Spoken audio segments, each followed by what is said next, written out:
It has been 3 months to the day since protests erupted in Lebanon, sparked by the dire economic situation and rampant corruption.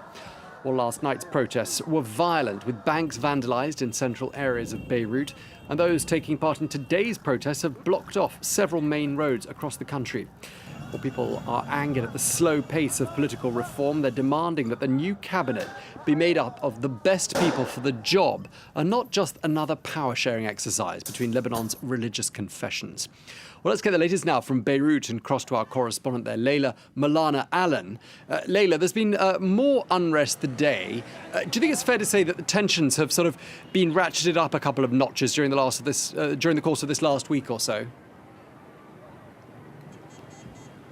Absolutely, yes. So we saw a bit of a lull over the Christmas and New Year period, and as of this week, which was the first proper week back at work, because of course for half the country, Christmas is the Orthodox Christmas, which falls on the 6th and 7th of January. So first week back at work this week, and everybody immediately sort of recommitting themselves to the protest effort. And on Tuesday, we saw protesters announce they were going to have a week of wrath to show their anger at the fact that for so long the country has not had a government in the midst of this very severe economic crisis.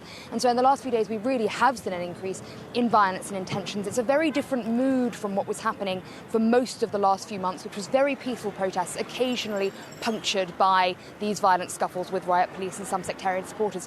Instead, we've really seen assaults on the banks. We've seen lots of fiery roadblocks, which is really what we saw only in the first couple of days of these protests in October. People blocking roads for the last few days. Of course, in the last few evenings, we've seen many bank facades smashed and really corner-to-corner fighting between protesters throwing rocks and fireworks and riot police using huge amounts of tear gas, rubber bullets. I've been in some of those scuffles, watching those, and even live fire on a couple of occasions. Today, we've seen roads blocked from early in the morning. There was a general strike called for today to mark this 3-month anniversary of the protests. That hasn't quite come off, but already as we get into the evening, more people coming out into the streets, as you can see behind me. Yeah, I can see people gathering there behind you, and it's been exactly 3 months since the unrest began, 3 months to the day. And it had been hoped there'd be an important announcement today to mark that milestone, none other than a new government lineup. But it doesn't look like that's going to happen today, does it?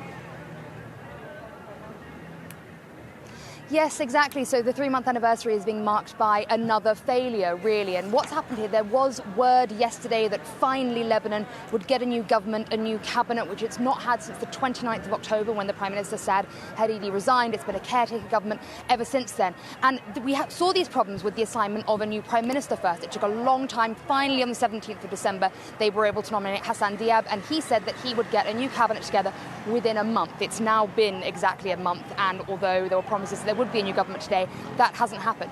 The reason for that, as you said there, is this power-sharing agreement. The way that the Lebanese parliament is set up is so that they have to work in coalition between all the different sects in the country. They have to work together. The problem is that often translates into simply power plays rather than a focus on trying to solve the problems of the country. That's what so many protesters say. They want an end to the sectarian system.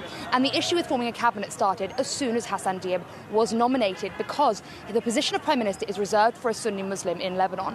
But after Saad Hariri, they couldn't find a Sunni Muslim who was supported by the Future Movement, the main Sunni party. They all wanted Saad Hariri to come back, and he said no.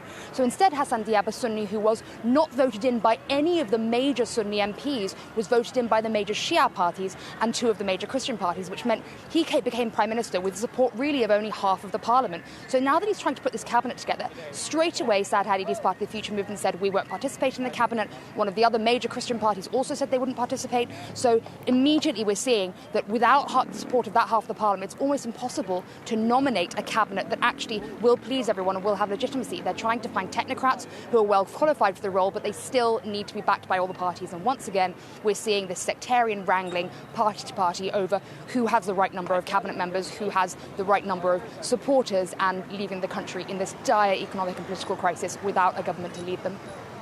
OK, well, thank you for that update from Beirut. France 24's Molana-Allen. Thank you.